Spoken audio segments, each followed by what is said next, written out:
So hey guys, welcome back to our YouTube channel. और आज हम स्टार्ट करते हैं मौर्य साम्राज्य। मौर्य साम्राज्य समझने से पहले आपको सिकंदर के बारे में थोड़ी सी बेसिक नॉलेज लेनी पड़ेगी, उसके बाद ही हम इसको अच्छे से समझ सकते हैं। भारत पर विदेशी आक्रमण सबसे पहले ईरानियों ने किया था। भारत पर सबसे पहले आक्रमण करने वाला डेरियस प्रथम था। ईरानियों का शासक था डेरियस प्रथम, जिसको दारा प्रथम भी बोलते थे। इसने सबसे पहले आक्रमण किया था। ये हकमनी वंश के थे। गांधार और कंबोज को इसने जीत लिया था। युद्ध कर रहा था भारत पर और उसमें गांधार और कंबोज को इसने जीत लिया था। इनके बाद आएंगे यूनानी। यूनानियों में सिकंदर। सिकंदर में ने आक्रमण किया। किसके ऊपर करेगा ये? डेरियस थर्ड के, क्योंकि डेरियस प्रथम तो था नहीं। इन्हीं का शासक कौन है? Darius third. इसके साथ युद्ध किया और इसको युद्ध में परास्त कर दिया। सिकंदर इसमें जीत गया था। इस युद्ध का नाम था गोगामाला या उरुवेला। 331 बीसी में यह युद्ध हुआ इराक के क्षेत्र पर। सिकंदर के बारे में बेसिक जान लेते हैं कुछ। मकदूनिया का शासक था ये। सिकंदर कहाँ का है? मकदूनिया का शासक है। पिता इसके हैं फिलिप सेकंड। एक फिलिप आगे आएगा, वो है इसका मैनेजर। कुछ कुछ लोग सोचते हैं इसके पिता ही इसके मैनेजर थे, पर नहीं। इसके ओलंपिया है, जिसके नाम से इन्होंने कई सारे शहर भी बसाए हैं आगे चल के। उपनाम अलेक्जेंडर द ग्रेट। इनको ग्रेट की उपाधि दी थी। पश्चिमी तक्षशिला का शासक शशिगुप्त था उस टाइम पे। भारत में 326 बीसी में आया था। कौन? सिकंदर भारत में 326 बीसी में आया और वापस गया 325 बीसी में। अप्रोक्स 1.5 साल तक ये भारत में रहा। कुल 19 महीने सिकंदर भारत में रहा। सिकंदर सिंधु और झेलम के बीच तक्षशिला है, उसका शासक कौन है? आम्बिक है। सिकंदर ने जब आक्रमण किया तक्षशिला पे, तो वहाँ का शासक कौन था? आम्बिक। गांधार की राजधानी है तक्षशिला। और भारतीय इतिहास का पहला ज्ञात दुश्मन बोलते हैं आम्बिक को। क्यों? क्योंकि जब सिकंदर आ रहा था और इसने युद्ध किए थे, तो आम्बिक ने पहले ही हाथ जोड़ दिए कि जी हम तो आपके ही साथी हैं, आपके साथ ही रहेंगे आगे चल के भी। इसने हार पहले ही मान ली, इसने युद्ध भी नहीं किया। तो इस सिकंदर ने कहा कि हम आपका यकीन कैसे करें, क्या आप हमारा साथ दोगे आगे चल के? तो इसने कहा कि जी आप जो भी युद्ध करोगे हम उनमें आपका साथ देंगे, देख लियो आगे चल के। तो इसने इसको युद्ध में परास्त नहीं किया, ना इसके साथ कोई भी युद्ध की नीति बनाई, क्योंकि ये तो पहले घुटने टेक चुका था। उसके बाद कुल 19 महीने सिकंदर भारत में रहा। राजा पोरस का शासन झेलम और चिनाब नदियों के बीच था।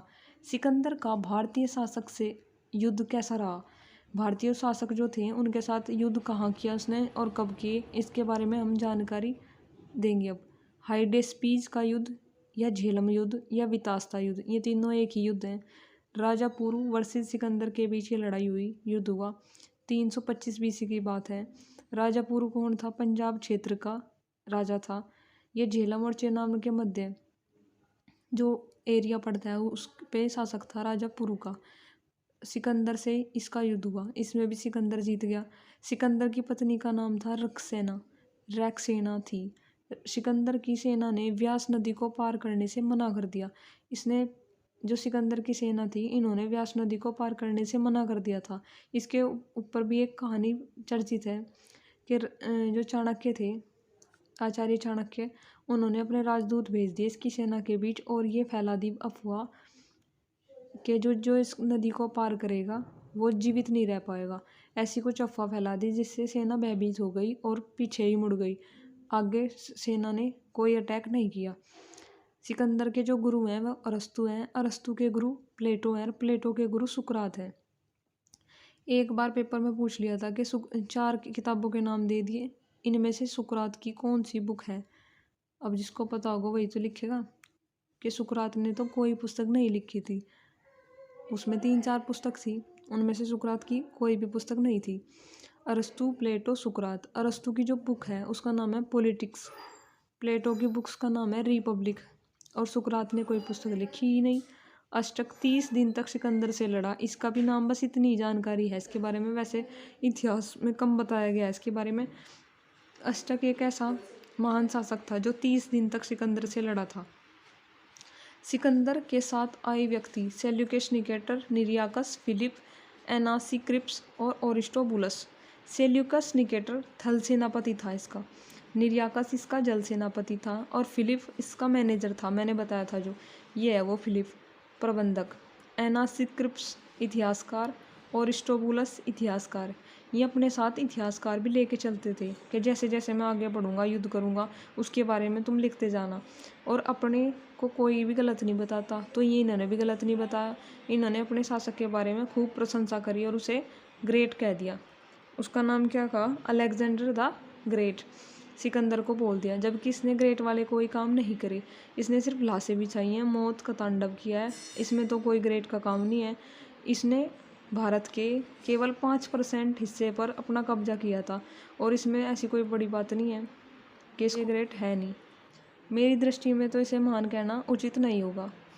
बाकी आप समझ लेना, इतिहास पढ़ के देखो क्या हुआ है आपका रिव्यू। सिकंदर के युद्ध से प्रभाव पड़ा, इसको बाद में जानेंगे। सिकंदर की पसंदीदा पुस्तक इलियड थी। इलियड इसकी पसंदीदा फेवरेट बुक थी, इलियड। अगर आप इसे पढ़ोगे ये आपकी भी फेवरेट हो जाएगी। इसमें था क्या? इसमें यह है कि हम कैसी भी सिचुएशन में हैं, आगे बढ़ते रहिए और उसका परिणाम अच्छा ही होगा जब हम उसका डट के सामने करेंगे किसी भी प्रॉब्लम का। इसमें यही था इलियड में। इसीलिए सिकंदर इसे अपने साथ साथ रखता था, सुख में दुख में। जब भी इसे कभी उदासी छाई रहती थी इसके मन में, तो इसे इलियड पुस्तक पढ़ता था। ये लिखी किसने थी? होमर ने।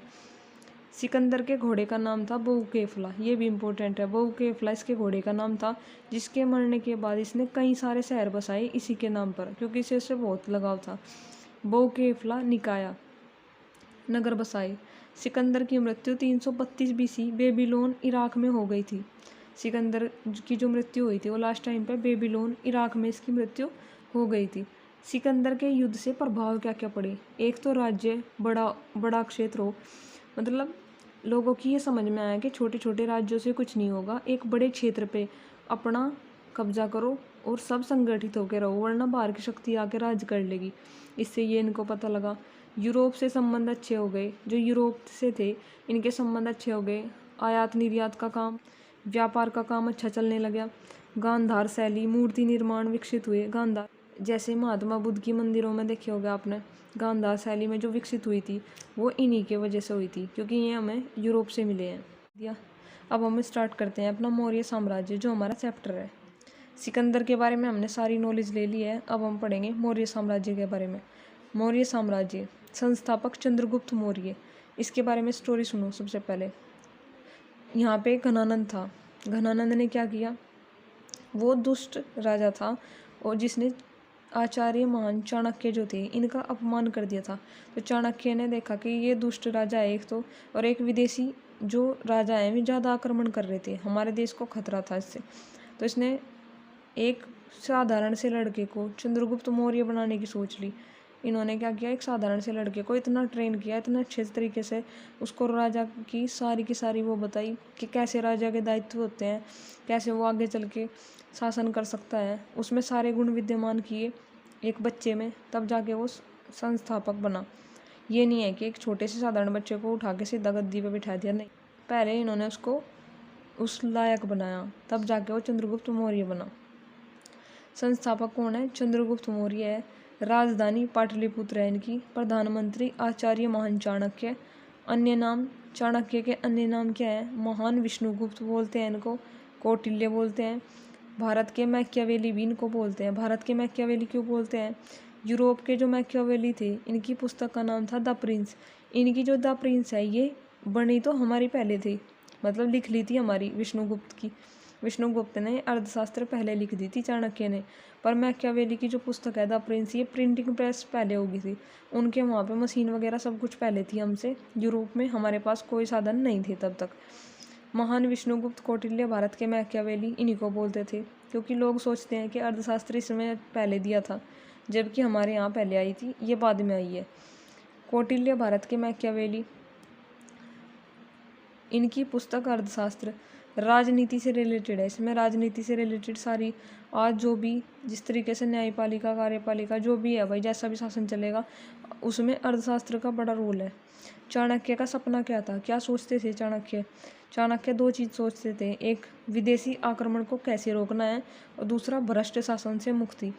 ये जो भ्रष्ट राजा बने हुए हैं, जो अपने भोग विलास में ही अपना जीवन व्यतीत कर रहे हैं, उनको कैसे रोक के उनकी बुद्धि ठिकाने लगाई जाए, कैसे एक अच्छे राजा प्रजा को सुखी रखे, इनका बस यही था।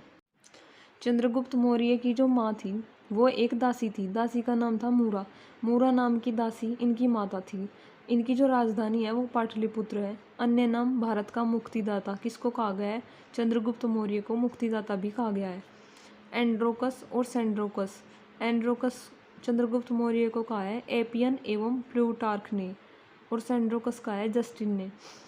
शासनकाल क्या रहा इसका? 322 से 298 बीसी तक चंद्रगुप्त मौर्य का शासनकाल रहा। चंद्रगुप्त मौर्य की जो पत्नी है उसका नाम है दुर्धरा। इसका बेटा होगा आगे जाके वो शासक बनेगा, उसके बारे में बात करेंगे। 305 बीसी में सेल्यूकस निकेटर से युद्ध हुआ। सेल्यूकस निकेटर कौन था ये बता सकता है कोई? दिमाग पे जोर दो। हाँ, ये कौन है? सिकंदर का सेनापति, सिकंदर महान, जो यूनानी बोलते हैं the great, Alexander the great, उसका कौन है ये? सेनापति।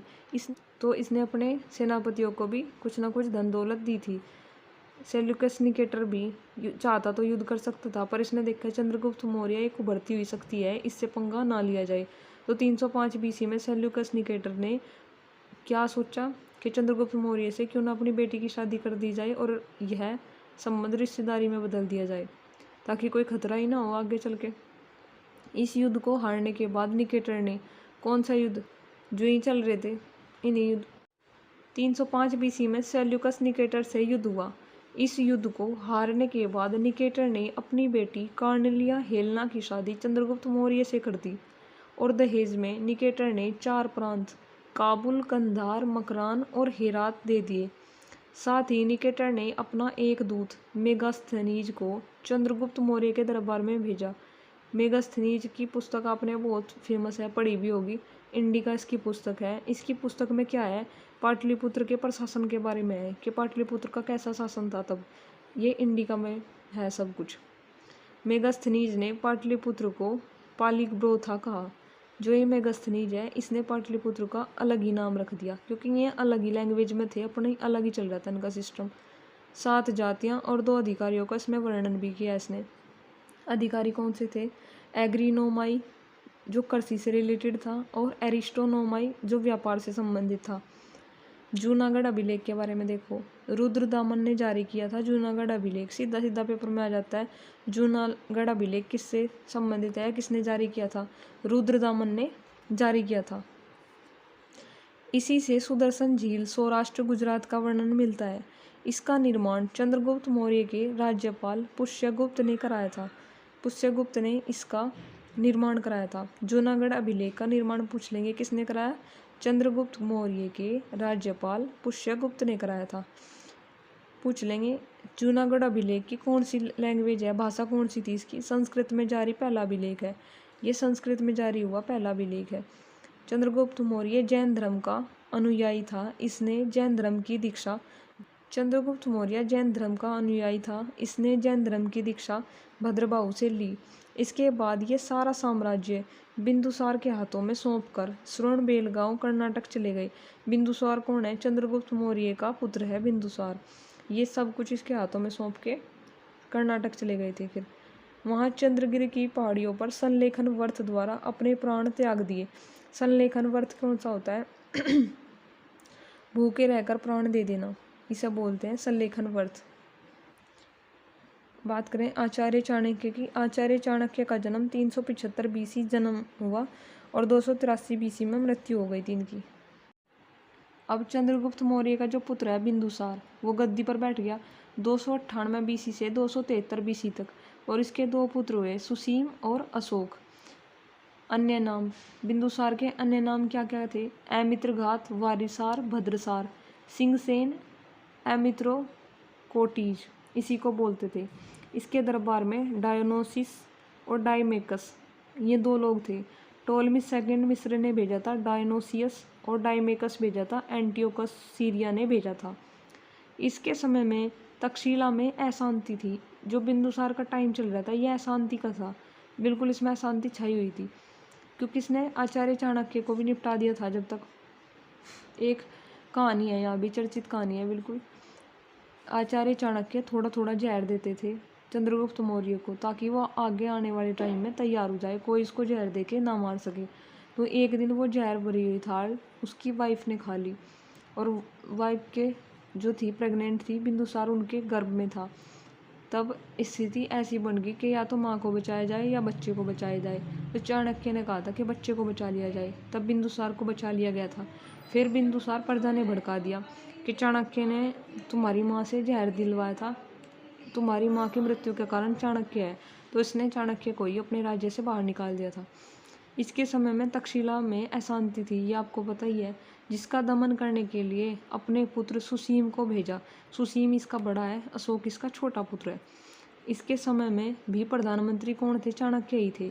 मृत्यु 273 BC में इसकी हो गई थी बिंदुसार की। सुसीम इसका लायक बेटा था। इसके अकॉर्डिंग अशोक थोड़ा गुस्सैल था, इसलिए चाहता था कि सुसीम ही राजा बने, अशोक ना बने। पर आगे चल के अशोक राजा बना, अशोक के द्वारा ही सुसीम की मृत्यु होगी। अब बात करेंगे अशोक की। अशोक 269 BC से 232 BC तक इसका शासनकाल रहा। जन्म 304 BC, माता सुभद्रांगी। अशोक के नाम थे देवनाम प्रियदर्शी। अशोक का दूसरा नाम था देवनाम प्रियदर्शी। अशोक के जो अभिलेख हैं वे थे मास्की द्वारा, गुर्जरा, नेट्टूर, उद्यागोलन। जो मास्की है ये भी कर्नाटक में था, नेट्टूर और उद्यागोलन ये भी कर्नाटक के थे। एक केवल गुर्जरा अभिलेख ऐसा है जो मध्य प्रदेश का था। पूछ सकता है कि केवल ऐसा कौन सा अभिलेख है जो मध्य प्रदेश में है?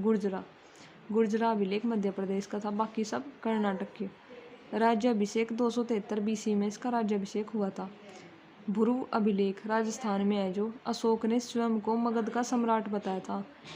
SSC ने पूछा है कई बार, ऐसा कौन सा अभिलेख है जिसमें अशोक ने स्वयं को मगध का सम्राट बताया था? वो कौन सा है? राजस्थान का भ्रुव अभिलेख। अभिलेखों को खोजा टी पैंथेलर ने।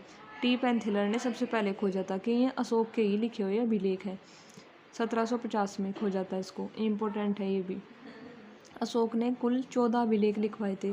इसने कॉपी पेन पे लिखवाए होते तो मिट जाते, पेपर पे लिखवाता आज पता भी न लगा था, हम भी नहीं पढ़ पाए थे।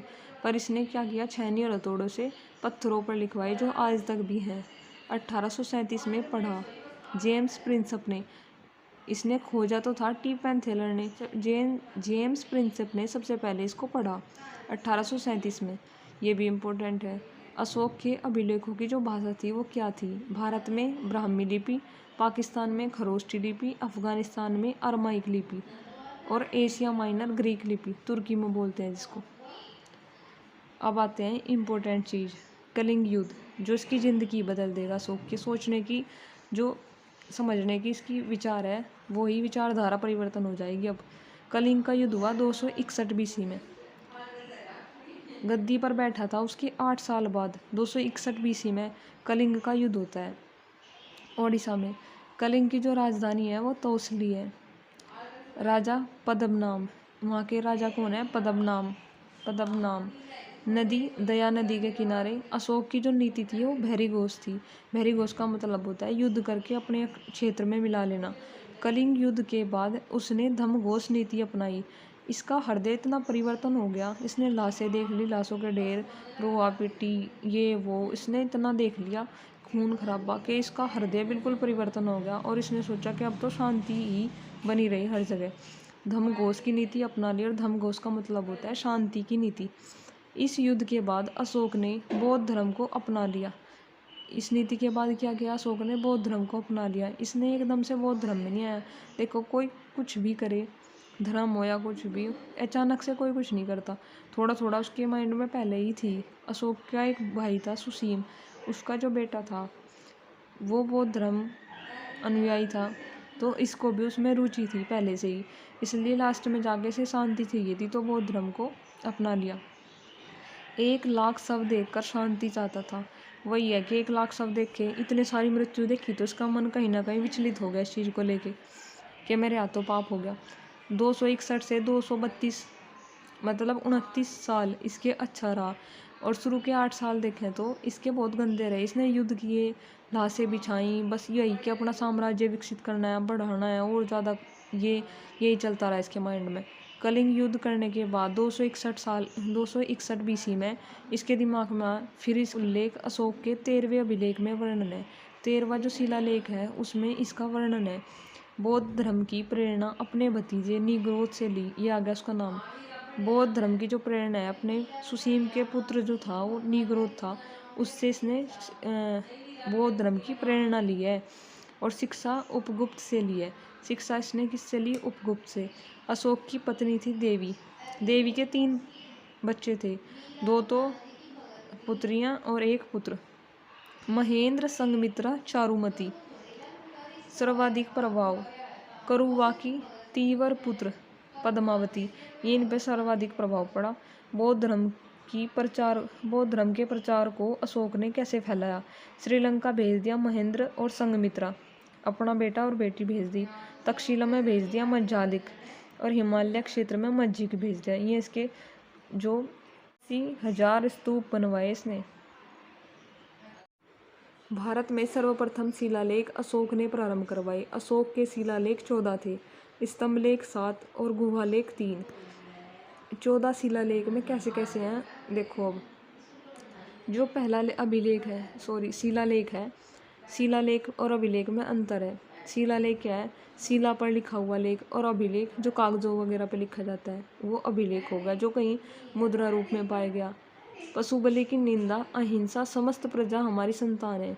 पशुबलि की निंदा थी, उसमें अहिंसा के बारे में बताया, और समस्त प्रजा हमारी संतान है, ये पहले शिलालेख में वर्णित था, ये भी इम्पोर्टेंट है। दूसरा, पशु चिकित्सा के बारे में वर्णन है। दक्षिण राज्यों का उल्लेख है। इन्होंने 90% भारत पर आक्रमण करके अपना अधीन कर लिया था, बाकी दक्षिण का जो 5% है वो बच गया था, उसके बारे में इन्होंने अपने शिलालेख में बताया। चेर, चोल, पांड्य, सतीपुत्र, केरलपुत्र, इनके बारे में बताया। अधिकार, रज्जुक, युक्तक और प्रदेशक, इनके अधिकार क्या होंगे ये बताया इन्होंने तीसरे शिलालेख में। प्रत्येक 5 वर्ष में भ्रमण व रिपोर्ट देंगे। प्रत्येक 5 साल बाद अपने पूरे देश में घूमेंगे और क्या रिपोर्ट होंगी वो मुझे देंगे। कौन? रज्जुक, युक्तक और प्रदेशक। भेरी घोष नीति के स्थान पर धम्म घोष की नीति अपनाई। ये इसका चौथा शिलालेख है, जो बताता है कि भेरी घोष नीति के स्थान पर इसने धम्म घोष की नीति अपनाई थी। भेरी घोष कैसी नीति थी? युद्ध करने वाली, और धम्म घोष शांतिपूर्ण तरीके से बात करने वाली, मतलब बेसिकली युद्ध ना करना। धम्म महामात्रों की नियुक्ति की इसने 5वें शिलालेख में, बौद्ध शिक्षा को बढ़ाने के लिए। छठे शिलालेख में इसने क्या किया? आत्मनियंत्रण, यदि जन कल्याण की बात है तो उसके अधिकारी किसी भी समय अवगत करा सकते हैं। अलग उसको मतलब इसने ऐसा कह रखा था कि अगर कोई भी प्रजा में दुखी है तो मुझे किसी भी टाइम उठा देना और मैं उसका कार्य तभी करवाऊंगा। 7वें शिलालेख में इसने धार्मिक समन्वय के बारे में बात कही कि सब लोग आपस में समान रहे। इसने ऐसा नहीं है कि अपने ही धर्म के बारे में बात की, इसने सब धर्मों के बारे में समान रूप से बात की और उनको बढ़ावा दिया। 8वें शिलालेख में बात करी इसने धम्म यात्रा के बारे में। 14 राजाज्ञा 8 स्थानों से प्राप्त हुई। जो अभिलेख थे वे कहाँ से प्राप्त हुए? शाहबाजगढ़ी से तो पाकिस्तान से मिला, ये तो मनसेहरा ये पाकिस्तान से, और कालसी यूके से मिला। धोली और जोगड़ ये ओडिशा से मिला। एरेगुड़ी आंध्र प्रदेश से, सोपारा महाराष्ट्र से, गिरनार गुजरात से। ये इम्पोर्टेंट है इसके, धोली, जोगड़, एरेगुड़ी, सोपारा, गिरनार। लघु स्तंभलेख सारनाथ यूपी। सांची स्तंभलेख रायसेन मध्य प्रदेश में है। रुमनदेई नेपाल तेराई क्षेत्र में। निगलिबा नेपाल तेराई क्षेत्र में। अशोक के स्तंभलेख 7 हैं। दिल्ली सबसे पहले से दिल्ली से टोपरा से दिल्ली ले गया, हरियाणा में जो था टोपरा से उसे दिल्ली ले गया। मेरठ से दिल्ली ले गया दूसरे अभिलेख को, कौशाम्बी। अशोक स्तंभलेख प्रयाग स्तंभलेख जिसको कहते हैं, पहले कौशाम्बी में था, बाद में अकबर इलाहाबाद ले गया इसको। अशोक स्तंभलेख जो था उसको बाद में कहाँ ले गया? इलाहाबाद ले गया। लोरिया नंदगढ़, लोरिया अरोराज और रामपुरवा ये चंपारण बिहार में थे। अशोक के उत्तराधिकारी 223 बीसी से 184 बीसी कुणाल, दशरथ, संप्रति अंतिम शासक बृहद्रथ, ये अशोक के उत्तराधिकारी थे 4। अंतिम शासक इसका बृहद्रथ था, इसके बारे में जानकारी है, इनका कुछ पूछते नहीं कभी भी। मौर्य काल 3 भागों में विभाजित था, नाभिकीय भाग, मुख्य भाग और दूरवर्ती भाग। समाज इनका पितृसत्तात्मक था। भाषा संस्कृत, प्राकृत और पाली। सम्राट अशोक ने राजकीय भाषा घोषित किया किसको? पाली को। मुद्रा पर्ण थी इनकी। मुद्रा पर्ण। अधिकारी वर्णन किसको क्या कहते थे? सीताध्यक्ष में राजकीय भूमि से प्राप्त आय सीता का अधिकारी। राजकीय भूमि से जो प्राप्त आय है उसमें सीता का अधिकारी सीताध्यक्ष कहलाता था।